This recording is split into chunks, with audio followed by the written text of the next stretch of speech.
ಇವತ್ತಿನ ವಿಡಿಯೋದಲ್ಲಿ ನಾನು ಎಣ್ಣೆರಿಗೆ ಮಾಡ್ತಾ ಇದ್ದೀನಿ. ಇದು ಅಕ್ಕಿ ಹಿಟ್ಟಿಂದ ಮಾಡ್ತಾ ಇರೋದು. ತುಂಬಾ ಹಳೆ ಕಾಲದ ತಿಂಡಿ. ಈಗೆಲ್ಲ ಮೈದಾ ಹಿಟ್ಟಲ್ಲಿ ಅಥವಾ ಚಿರೋಟಿ ರವೆಯಲ್ಲಿ ಮಾಡ್ತಾರೆ. ಇದು ಬರೀ ಅಕ್ಕಿ ಹಿಟ್ಟಿಂದ ಮಾಡುವಂಥದ್ದು. ಏನೇನು ಬೇಕು ಅಂತ ಹೇಳ್ತೀನಿ. ಅಕ್ಕಿ ಹಿಟ್ಟು 2 ಬೌಲು ಕಾಯಿ ತುರಿ ಇಟ್ಕೊಂಡಿದ್ದೀನಿ, ಬೆಲ್ಲ ಇಟ್ಕೊಂಡಿದ್ದೀನಿ. ಹೇಗೆ ಮಾಡೋದು ಅಂತ ತೋರಿಸ್ತೀನಿ.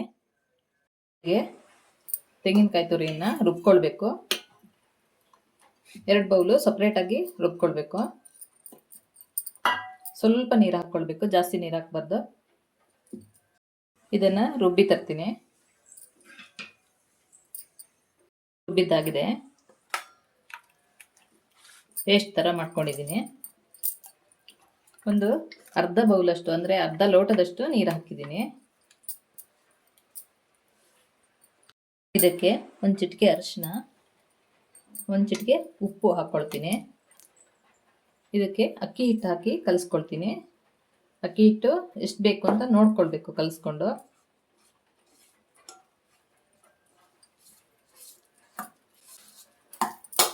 ಸ್ವಲ್ಪ ಹಿಡಿಸುತ್ತೆ.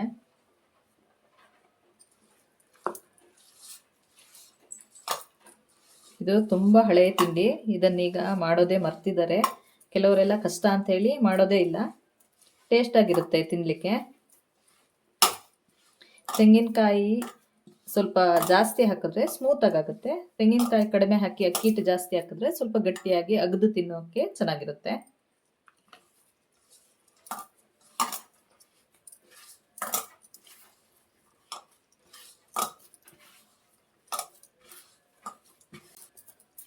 ಸಾಕು, ಇದು ಕರೆಕ್ಟ್ ಆಗಿದೆ. ಒಂದು ಬಟ್ಲು ಕಾಯಿ ತಗೊಂಡಿದ್ದೆ ನಾನು. ಅದಕ್ಕೆ ಒಂದು ಬಟ್ಲಷ್ಟೇ ಅಕ್ಕಿ ಹಿಟ್ಟು ಹಿಡಿಯಿತು, ಎಲ್ಲ ಒಂದು ಚಮಚದಷ್ಟು ಉಳಿಯುತ್ತಷ್ಟೇ. ಇದು ಕಣ್ಕ ರೆಡಿ ಆಯಿತು. ಈಗ ಹೂರ್ಣ ಮಾಡ್ಕೊಳ್ಬೇಕು. ಹೇಗೆ ಮಾಡೋದು ಅಂತ ತೋರಿಸ್ತೀನಿ. ಹೂರ್ಣಕ್ಕೆ ಕಾಯಿಯನ್ನು ರುಬ್ಬಿ ತರಬೇಕು. ಏಲಕ್ಕಿನೂ ಇದಕ್ಕೆ ಹಾಕ್ಕೊಂಡಿದ್ದೀನಿ.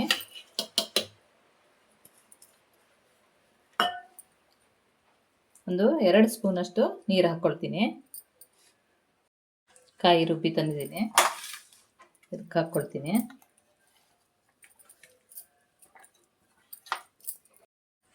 ಇದಕ್ಕೆ ಬೆಲ್ಲ ಹಾಕ್ಕೊಳ್ತೀನಿ. ಎಷ್ಟು ಬೇಕಾಗುತ್ತೆ ನೋಡಿ ಹಾಕ್ಕೊಳ್ಬೇಕು. ಸ್ವೀಟ್ ಜಾಸ್ತಿ ಬೇಕಿದ್ರೆ ಜಾಸ್ತಿ ಹಾಕ್ಕೊಳ್ಬೋದು. ಅದಾ ಸ್ವೀಟ್ ತಿಂತೀವಿ ಅಂದರೆ 1-1.5 ಅಚ್ಚು ಮೀಡಿಯಂ ಸೈಜ್ ಅಚ್ಚಲ್ಲಿ ಸಾಕಾಗುತ್ತೆ.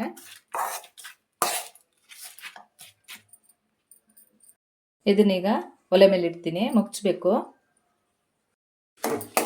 ಇದು ಚೆನ್ನಾಗಿ ಮುಚ್ಕೊಳ್ಬೇಕು. ಬೆಲ್ಲ ಎಲ್ಲ ಕರಗುವಾಗ ತುಂಬ ನೀರಾಗುತ್ತಲ್ಲ, ಹಾಗಾಗಿ ನೀರು ಸ್ವಲ್ಪ ಹಾಕಿ ರುಬ್ಬಿದ್ದೀನಿ ಕಾಯಿಯನ್ನ. ಹೋಳಿಗೆಗೆಲ್ಲ ಹೂರ್ಣ ಮಾಡ್ಕೊಳ್ತೀವಲ್ಲ ಅದೇ ಕ್ರಮದಲ್ಲಿ ಮಾಡ್ಕೊಳ್ಬೇಕು. ಬೆಲ್ಲ ಹಾಕಿ ಆದಮೇಲೆ ಒಂದು 2-3 ನಿಮಿಷ ಮುಚ್ಚಿದ್ದೀನಿ. ಅದು ಬೆಲ್ಲ ಕರಗಿದ್ಮೇಲೆ ಸ್ವಲ್ಪ ಹೊತ್ತು ಮುಚ್ಚಬೇಕು. ಆವಾಗ ಕಾಯಿಗೆ ಬೆಲ್ಲ ಎಲ್ಲ ಚೆನ್ನಾಗಿ ಎಳ್ಕೊಂಡ್ಬಿಡುತ್ತೆ. ಈ ಟೈಮಲ್ಲಿ ಈಗ ಅಕ್ಕಿ ಹಿಟ್ಟು ಹಾಕ್ಕೊಳ್ಬೇಕು. ಸ್ವಲ್ಪನೇ ಹಾಕ್ಕೊಳ್ಬೇಕು.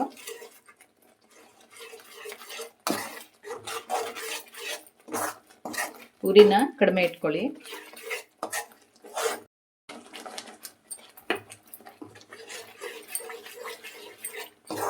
ಒಂದೇ ಸತಿ ಹಾಕ್ಕೊಳ್ಬಾರ್ದು, ಗಂಟಾಗ್ಬಿಡುತ್ತೆ. ಸ್ವಲ್ಪ ಹಾಕ್ಬಿಟ್ಟು ಮುಚ್ಕೊಳ್ಬೇಕು.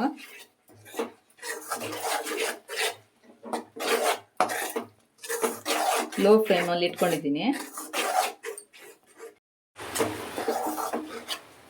1 ಬೌಲ್ ಅಕ್ಕಿ ಹಿಟ್ಟು ಹಾಕ್ಕೊಂಡಿದ್ದೀನಿ.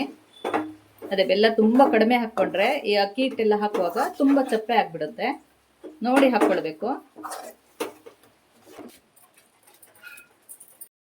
ಎಣ್ಣೆ ಕಾಯ್ಲಿಕ್ಕೆ ಇಟ್ಕೊಂಡಿದ್ದೀನಿ. ಹೂರ್ಣ ತಣ್ಣಗಾಗಿದೆ. ಸಣ್ಣ ಉಂಡೆ ಮಾಡ್ಕೊಳ್ಬೇಕು.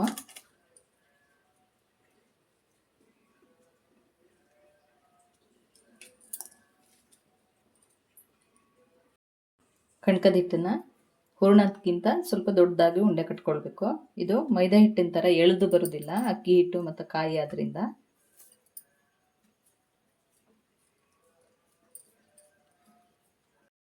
ಎಣ್ಣೆ ಸವರ್ಕೊಂಡಿದ್ದೀನಿ. ಕಣ್ಕನ್ನ ಸ್ವಲ್ಪ ತಟ್ಕೊಳ್ಬೇಕು. ಅದರೊಳಗೆ ಇದನ್ನಿಟ್ಟು ಮುಚ್ಚಬೇಕು. ಅವಾಗಲೇ ಹೇಳ್ದಂಗೆ ಮೈದಾ ಹಿಟ್ಟಿನ ಥರ ಎಳೆದು ಬರೋದಿಲ್ಲ, ನಿಧಾನವಾಗಿ ಮುಚ್ಚಬೇಕು. ಇಲ್ಲಾಂದರೆ ಪೀಸ್ ಆಗಿ ಹೋಗ್ಬಿಡುತ್ತೆ.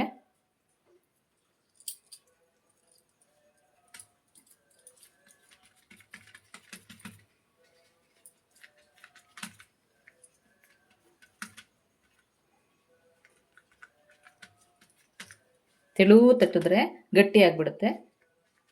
ಸ್ವಲ್ಪ ದಪ್ಪವಾಗಿ ತಟ್ಟಬೇಕು. ಮದ್ದೂರೊಡೆ ಎಲ್ಲ ಮಾಡ್ತೀವಲ್ಲ ಆ ಸೈಜಿಗೆ ಮಾಡಿಕೊಂಡ್ರೆ ಸರಿಯಾಗುತ್ತೆ.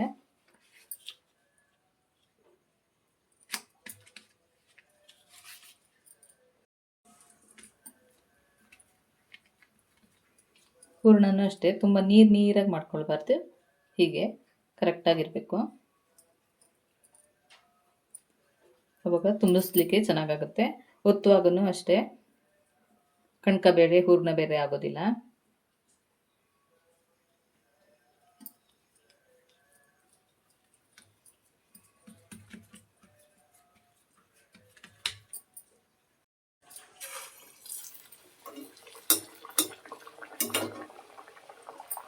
ಒಂದೊಂದನ್ನೇ ಬಿಟ್ಕೊಂಡು ಬೇಯಿಸ್ಕೊಳ್ಬೇಕು.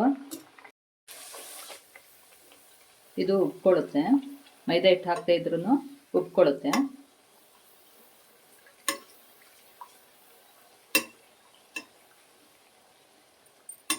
ಮೀಡಿಯಂ ಫ್ಲೇಮಲ್ಲಿ ನಿಧಾನವಾಗಿ ಬೇಯಿಸ್ಕೊಳ್ಬೇಕು.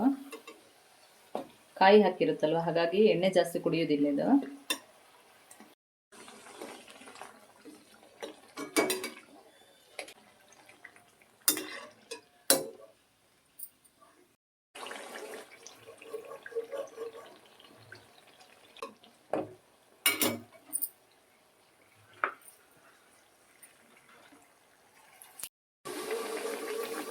ಇದು ಸಜ್ಜಾಪತ್ ಥರನೇ ಇರುತ್ತೆ, ಅಂದರೆ ಟೇಸ್ಟ್ ಚೇಂಜ್ ಆಗಿರುತ್ತೆ. ಅಕ್ಕಿ ಹಿಟ್ಟಿಂದ ಮಾಡಿರ್ತೀವಿ, ಅದು ಚಿರೋಟಿ ರವೆ ಹಾಗೂ ಮೈದಾ ಹಿಟ್ಟಿಂದ ಮಾಡಿರ್ತೀವಿ. ಮಾಡೋ ಪ್ರೊಸೀಜರ್ ಎಲ್ಲ ಒಂದೇ ಥರ.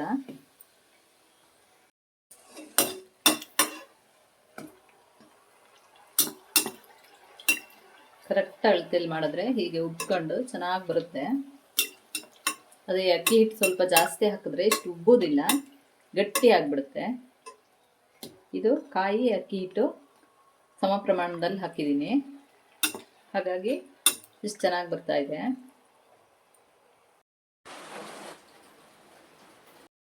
ಇವತ್ತು ಎಣ್ಣೆರಿಗೆ ಹೇಗೆ ಮಾಡೋದು ಅಂತ ತೋರಿಸ್ಕೊಟ್ಟಿದ್ದೀನಿ. ಈ ವಿಡಿಯೋ ನಿಮಗೆ ಇಷ್ಟ ಆದಲ್ಲಿ ಲೈಕ್, ಶೇರು, ಕಮೆಂಟ್ಗಳನ್ನು ಮಾಡಿ. ಸಬ್ಸ್ಕ್ರೈಬ್ ಮಾಡದೇ ಇರೋರು ಸಬ್ಸ್ಕ್ರೈಬ್ ಮಾಡಿ. Thank you.